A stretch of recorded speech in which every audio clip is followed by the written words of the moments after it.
तत्पूर्वी मी माझी ओळख करून देतो। मी डॉक्टर वैभव शिंदे, सहयोगी संशोधन संचालक, प्रादेशिक फळ संशोधन केंद्र वेंगुर्ला। आता आपण विचारल्याप्रमाणे आंबा आणि काजूच्या मोहराची स्थिती काय आहे, तर याबाबत आपल्याला असं सांगता येईल की आतापर्यंतची स्थिती चांगली आहे। फक्त आंब्याला मोहर मोठ्या प्रमाणात आलाय, पण जो मोहर आलाय त्याला सेटिंग काही प्रमाणात कमी आहे आणि काही ठिकाणी म्हणजे सड्यावरच्या बागेबाबत किंवा इतर ठिकाणी कणी जरी कमी असली तरी देखील ती वाढते किंवा त्यातून कणी धरण्याचं काम हे मोठ्या प्रमाणात चालू आहे। आणि मग ते मोठ्या प्रमाणात चालू असल्यामुळे जो मोहर आहे त्याला कणी कमी आहे, परंतु ती सुस्थितीत वाढते हे खरं आहे।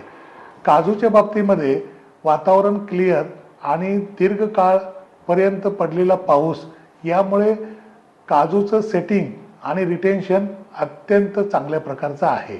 फक्त आता काय झालंय, वर्षाच्या सुरुवातीला कालच मुंबईसारख्या ठिकाणी पाऊस पडणं किंवा तुरळक पाऊस इतरत्र पडणं यामुळे धुकं वाढतंय आणि धुक्याबरोबर लगेच मळप भरणं हा देखील प्रकार वाढतोय।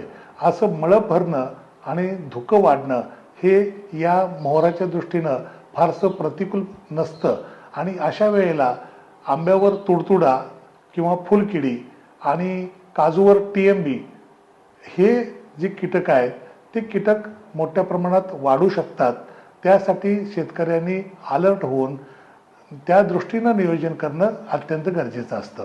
या संदर्भात आंबा आणि काजू बागायतीला विशेष करून आता शेतकऱ्यांनी काळजी प्रामुख्याने ही घेतली पाहिजे की नजीकच्या 2-4 दिवसामध्ये जर धुक्याचं प्रमाण वाढलं तर निश्चितच आंब्यावरचा तुडतुडा किंवा हॉपर आपण ज्याला म्हणतो त्याची पिलं ही मोठ्या प्रमाणात वाढणार आहेत। त्याची जी काही जीवनक्रमाची अवस्था आहे ती थोडीशी सक्रिय होऊन ही पिलं मोठ्या प्रमाणात वाढतात आणि त्यामुळे कॅपनॉडियम बुरशी येण्याची शक्यता आहे।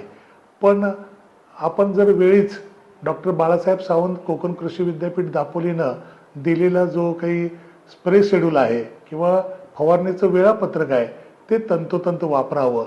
फक्त वापरत असताना एकच मॉलिक्यूल किंवा एकच औषध परत परत वापरणं टाळावं, म्हणजे किडींचा कुठेही उपद्रव होणार नाही आणि किडींना देखील ती पचवण्याची ताकद किंवा रेझिस्टन्स किडीमध्ये येणार नाही यासाठी दखल घ्यावी।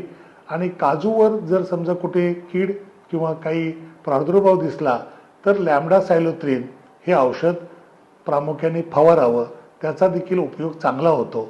अशा प्रकारची उपाययोजना करावी।